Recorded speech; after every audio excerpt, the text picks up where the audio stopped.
It appears that everyone has accepted what has been feared for the last 2 days. John Kennedy Jr., his wife and sister-in-law are dead. John Kennedy Jr. was the heir to America's most celebrated political dynasty. The American people hoped that John Jr. would provide the restoration of the Kennedy presidency. The nation had wept in 1963 as 3-year-old John had saluted his murdered father's coffin. They were moved beyond measure.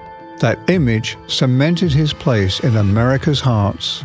He was their star. He was their little shining star. He was touched by the Kennedy charisma, but also by its curse. Kennedys have this pattern of risk-taking that causes them to die sometimes, and sometimes to take people with them.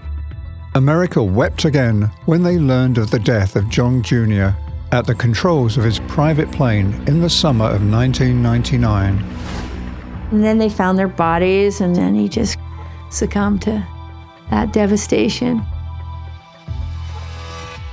John's death certificate lists his cause of death as multiple traumatic injuries, but John was flying a route he knew well and had flown many times. With access to his medical evidence, world-renowned forensic pathologist Dr. Michael Hunter is going to investigate the clues in his life and his health record that might help explain how one of America's most famous sons died so tragically. You are listening to Autopsy, the podcast.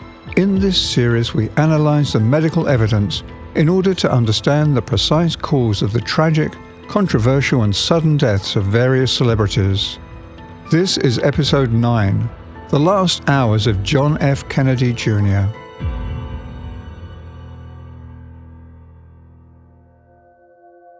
World-renowned medical examiner and forensic pathologist Dr. Michael Hunter has conducted thousands of autopsies and collaborated closely with law enforcement and other forensic specialists.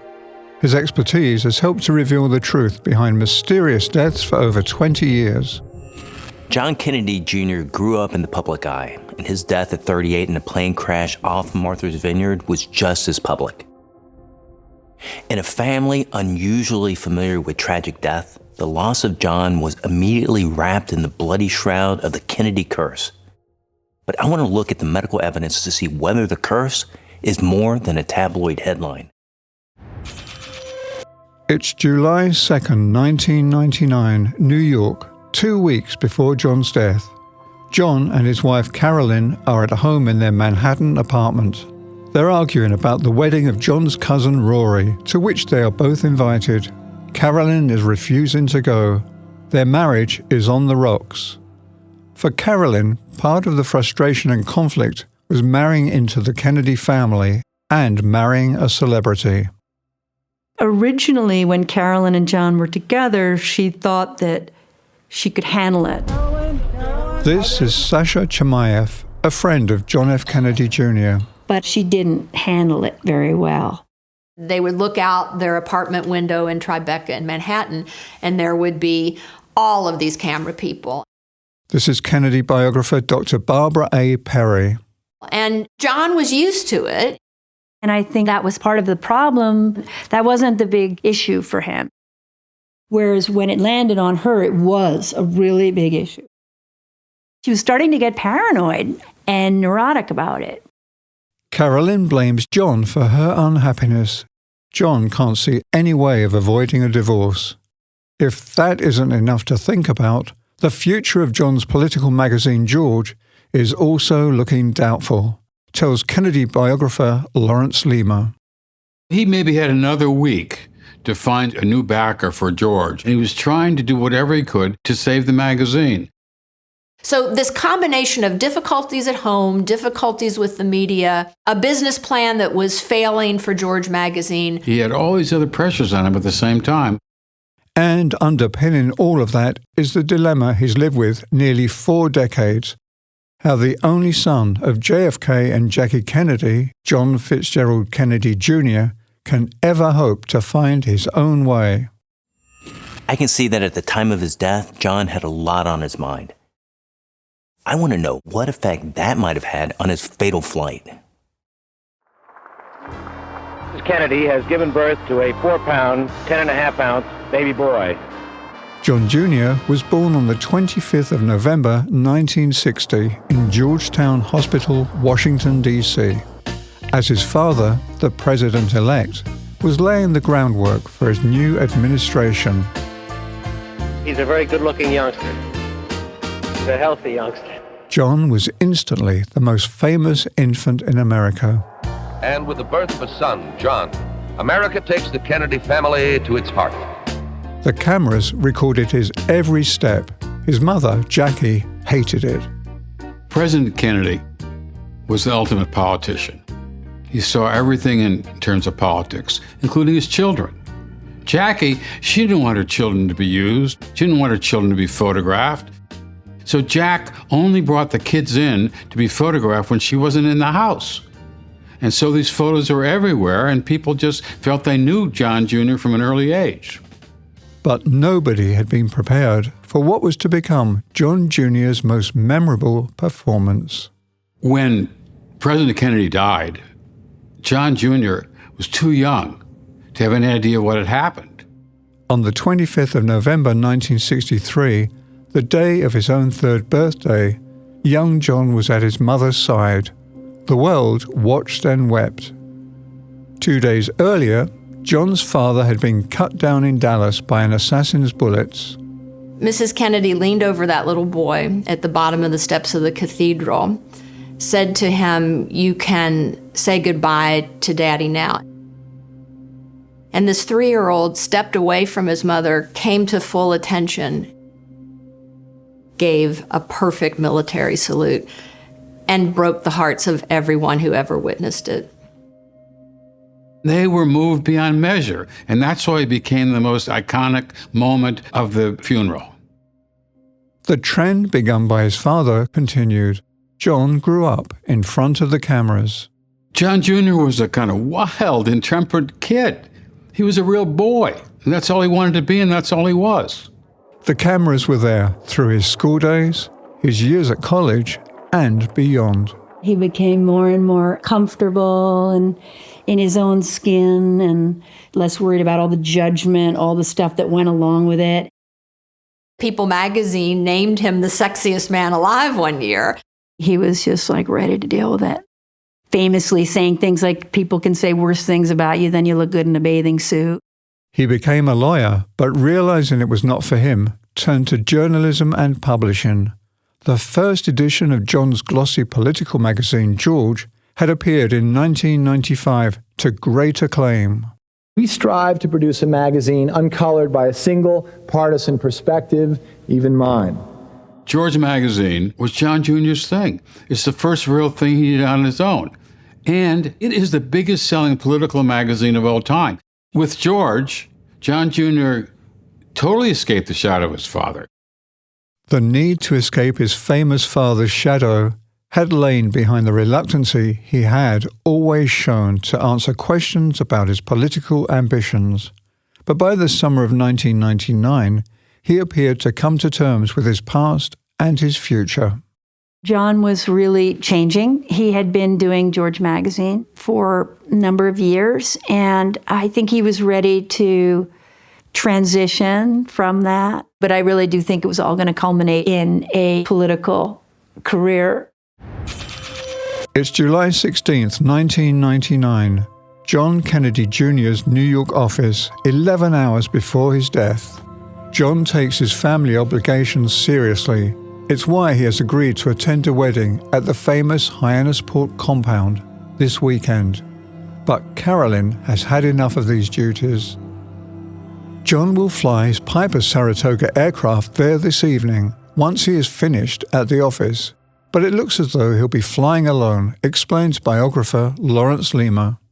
Carolyn was reluctant to go with John, not because she was afraid of flying with him, but because they'd had these big fights. It's now that John's loyal assistant, Rosemarie, takes charge. Probably there was a pressure to maintain this status quo. Friend Sasha Chimaev. Here we are, the married couple, and if we don't show up like this and we don't show up and then people will be disappointed, it would just keep the gossip level down. Carolyn tearfully agrees to let John fly her to the wedding. John is an enthusiastic but relatively inexperienced pilot. He keeps his plane at Essex County Airport outside New York City.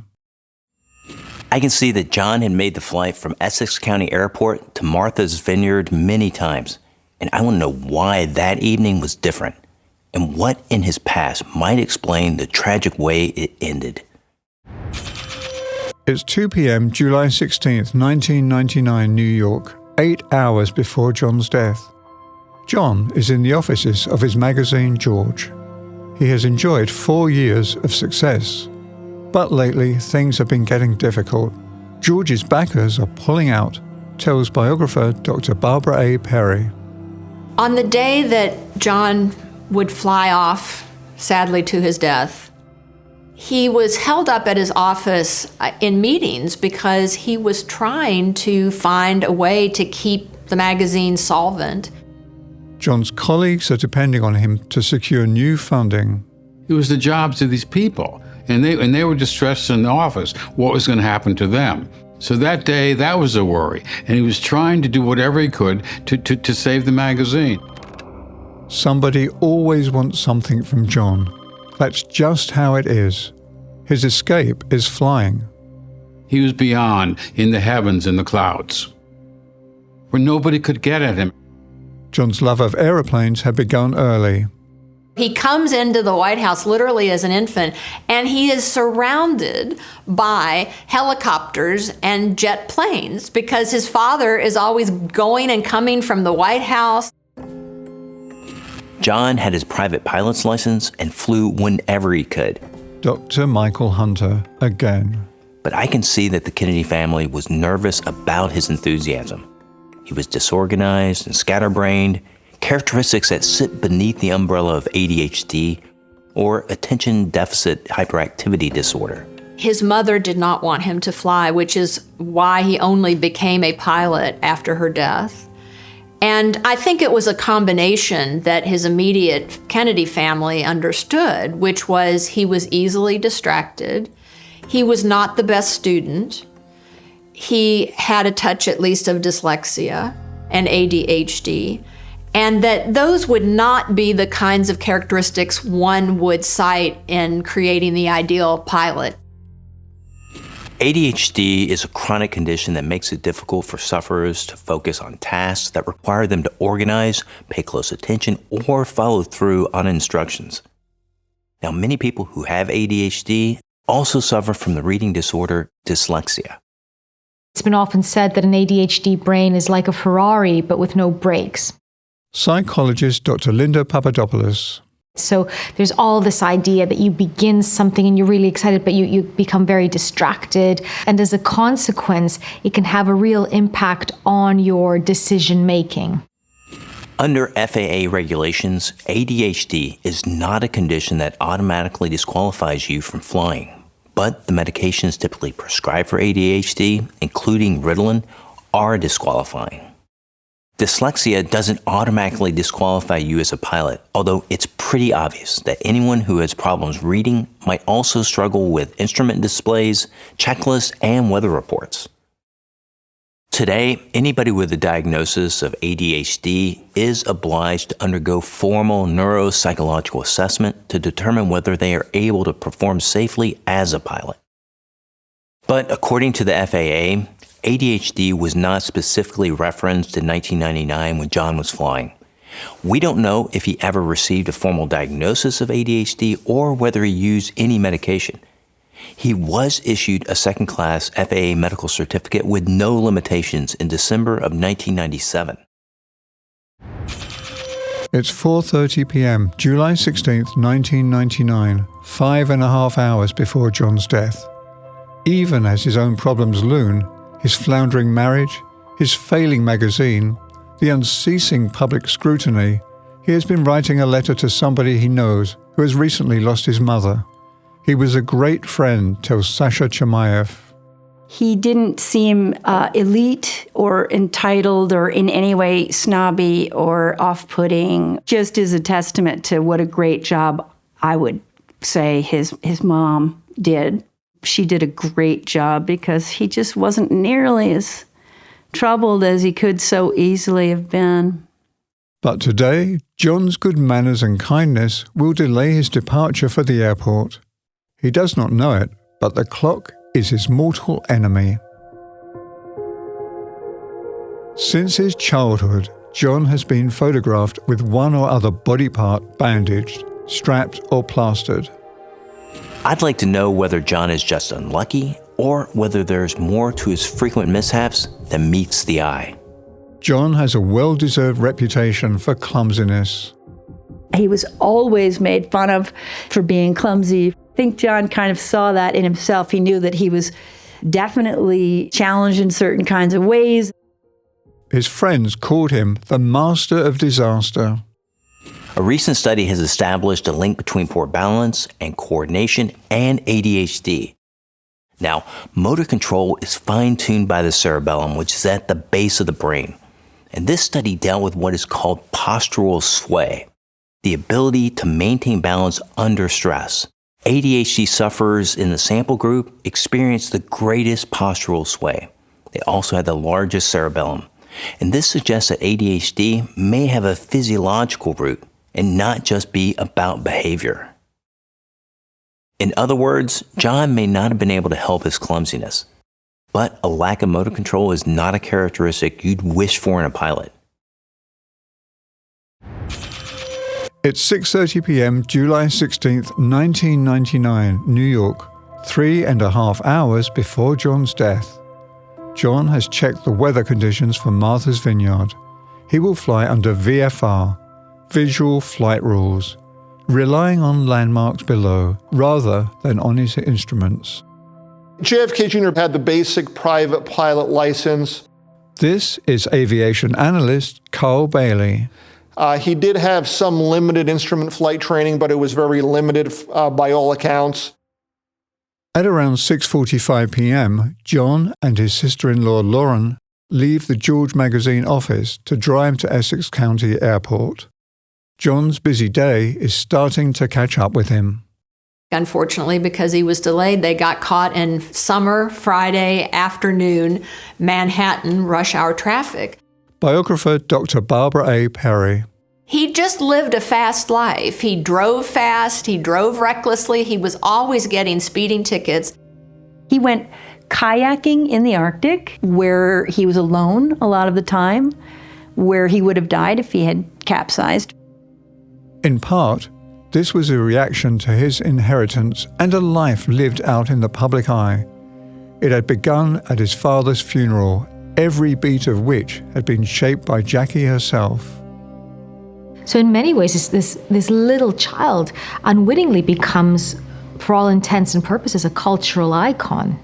Something for people to project on expectations and hopes and things way beyond his 3 years. Reminders of John's supposedly noble inheritance surrounded him as he grew up. For John Kennedy Jr., I think the iconography of his family, particularly of his father, and having photographs about his room, I think first that was his mother's idea. You kind of think of the narrative that's being built up around John. Your father was this amazing man. He was going to change the world. He was going to make a real difference. And we lost him, but we have you. He's gone, but you're still here. He did feel very, very, very strong relationship to his father. He felt like it was present in him. The American people, and sometimes people around the world who admired President Kennedy and knew that his presidency had been so tragically truncated, hoped that John Jr. would provide the restoration of the Kennedy presidency and the Camelot majesty. He was under examination with no outlet, and he didn't like it. All of the things that would be very, very difficult about millions of people looking at you with expectation.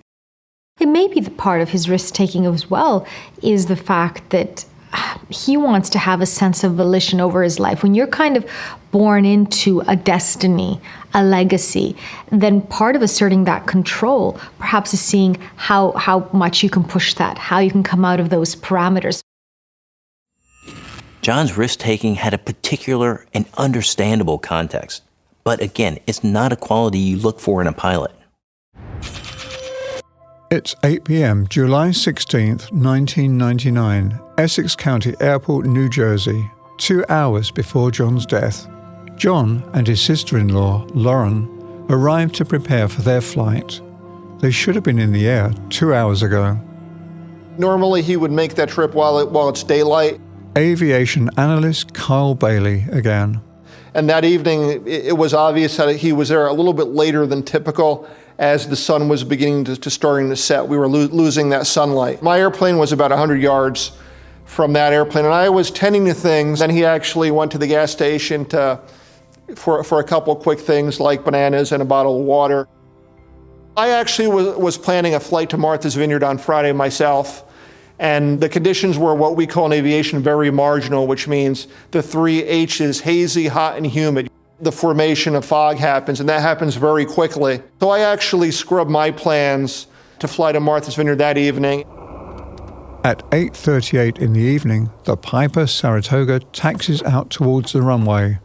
On board are John, Carolyn, and Lauren. By 10 p.m. that evening, all three will be dead. I want to understand what actually happened in the cockpit of John's Piper Saratoga. What is spatial disorientation?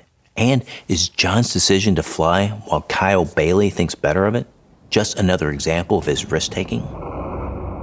It's 9 p.m., 1 hour before John's death. John is at the controls of his Piper Saratoga airplane and on his way to the Kennedy compound at Hyannisport for a family wedding. In the seats behind him are his wife Carolyn and her sister Lauren, who they plan to drop off in Martha's Vineyard.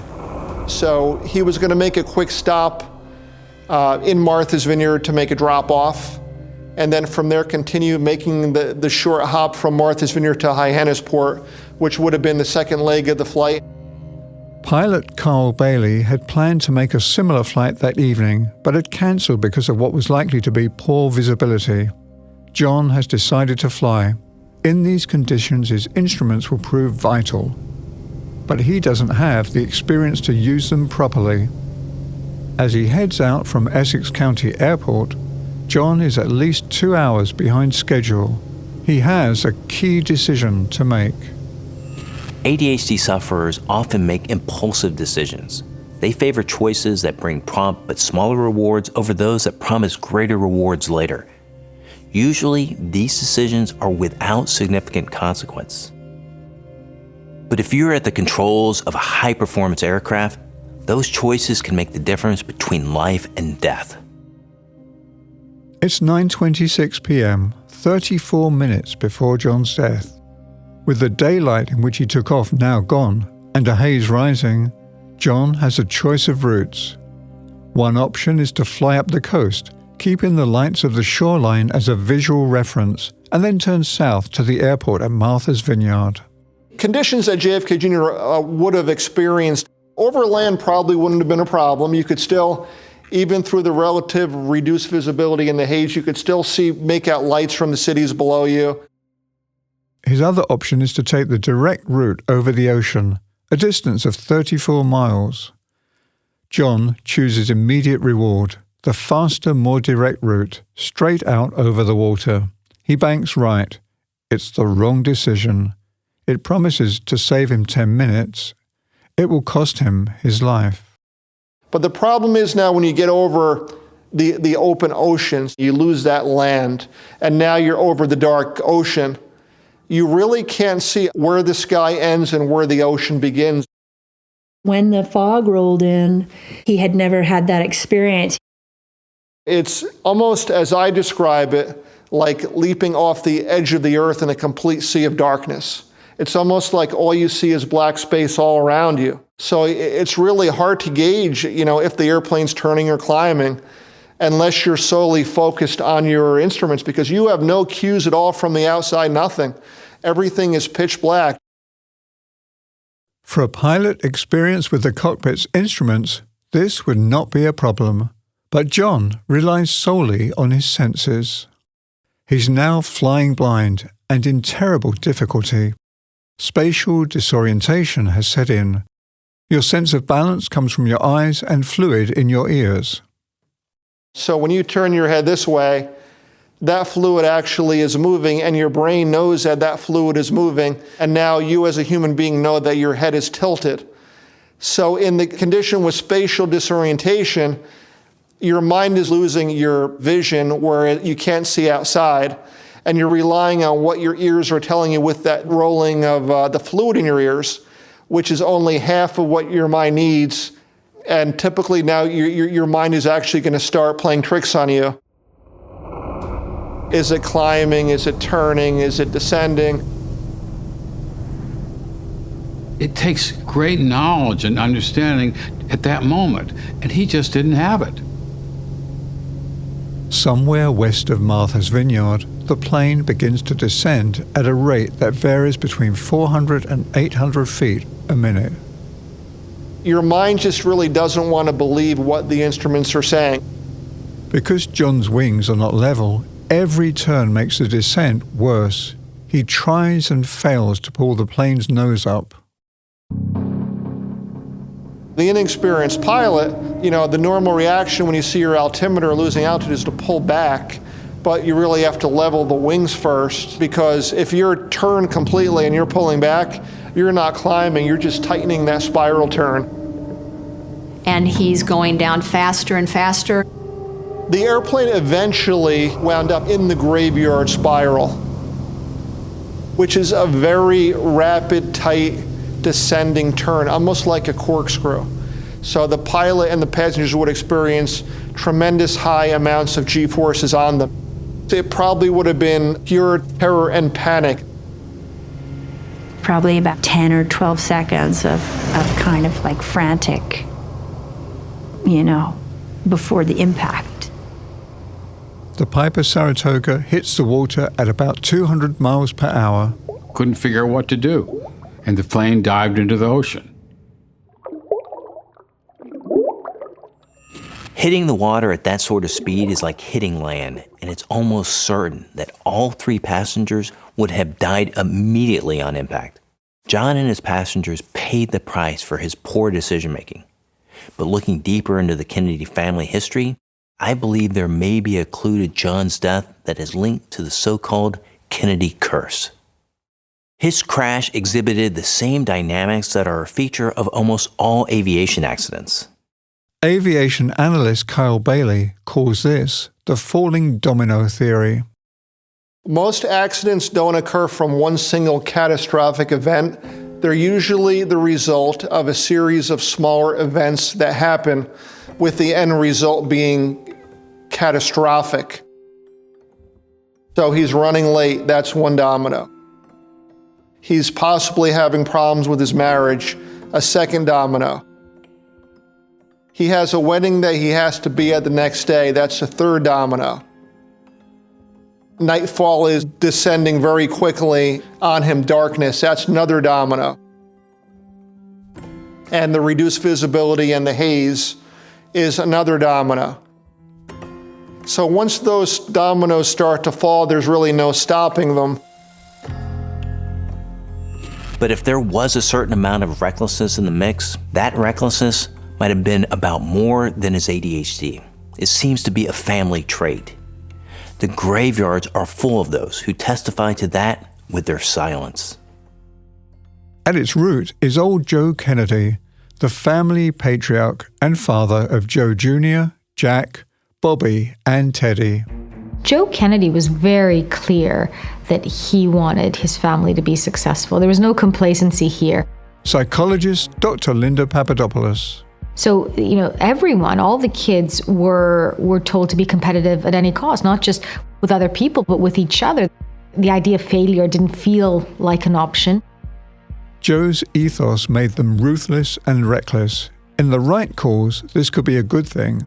Their ability and desire to take risk is what causes them to serve their country. But it could also bring disaster. Instead of running away from danger, they often run into it.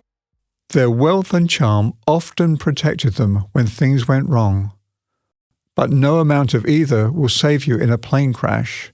Historically, the skies have rained Kennedys. The oldest Kennedy boy, Joe Jr., had gone first in 1944. His sister Kathleen had followed in 1948. Both crashes had been completely avoidable. Ted Kennedy had almost gone the same way in 1964, in a crash that killed the pilot and an aide.